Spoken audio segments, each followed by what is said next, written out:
Welcome back to Wretched. Perhaps you've joined the critical chorus that has said, Friel, enough with the critical race theory business. I have two words for you, Coca-Cola. Do you recall a reading about the Atlanta Corporation? It was leaked. They sent out an email to their staff letting them know there's a new corporate-wide training encouraging people to denounce their whiteness. Perhaps you read that and went, oh, those pagans. Coca-Cola and other corporations are incorporating critical race theory, a worldview, it's not biblical, that classifies people in two groups, oppressors and the oppressed. Historically, in our civilization, white European males have been the oppressors, oppressing people groups. Therefore, they need to denounce their whiteness. That thinking is a part of critical race theory, which is being used inside of churches to bring about what we all agree would be a good end, racial reconciliation. And that is why people are being encouraged to accept critical race theory as a helpful analytical tool. But critical theory will never be satisfied, just as unbelievers are using critical theory to promote white fragility, to have people denounce their whiteness, and to help them to understand, even if they don't know that they are, to know that they're actually racist. Those ideologies are also being brought into the church.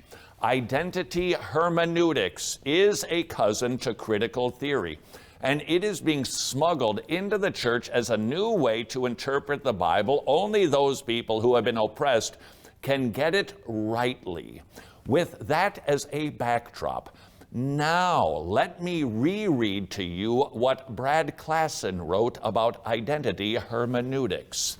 Proponents of identity hermeneutics require that those they deem privileged must give deference to the standpoints of the disadvantaged, because the interpretations of the disadvantaged, they're the least biased, most truthful, closest to reality. The privileged interpreter will never arrive at the truth unless, think Coca-Cola, he openly disavows his advantage and submits to the views of the disadvantaged.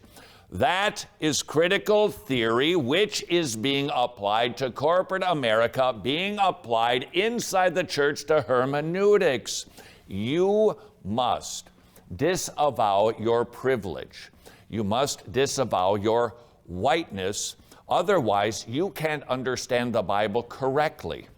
That is why critical theory should be of such a concern to the Christian church. More from Brad Klassen.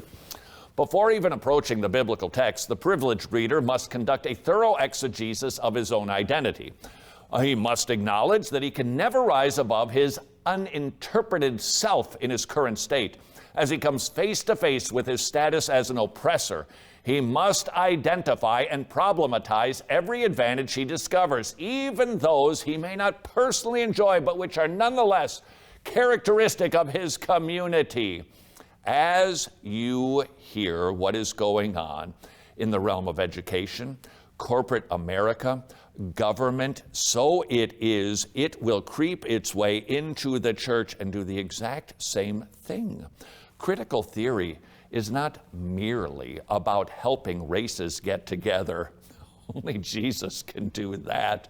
Critical theory has a much bigger agenda, and it is to tear down any semblance of oppression, classes, advantage, and that means any structures or systems that were invented by people who are oppressors, they've all got to go.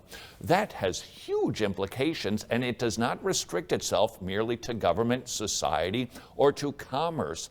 It will make its way, it already is, into the church to seek to accomplish the same goals.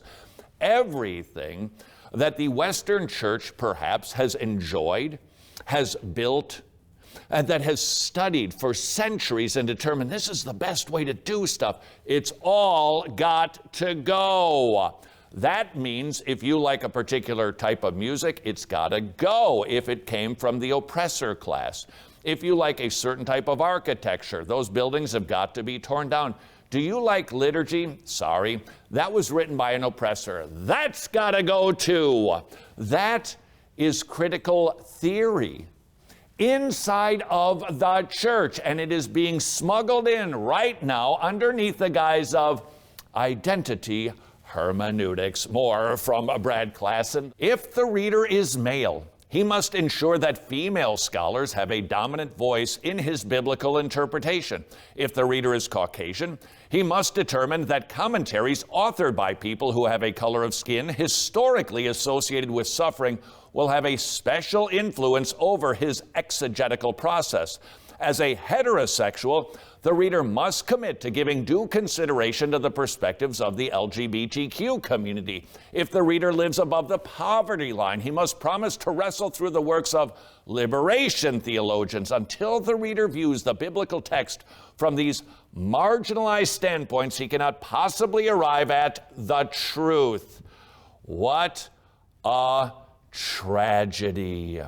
Instead of studying, finding individuals gifted at interpreting the Bible, we now must submit to people simply because not their skill level, not their knowledge, wisdom, or understanding, not their ability to interpret or even translate the original languages. Nope.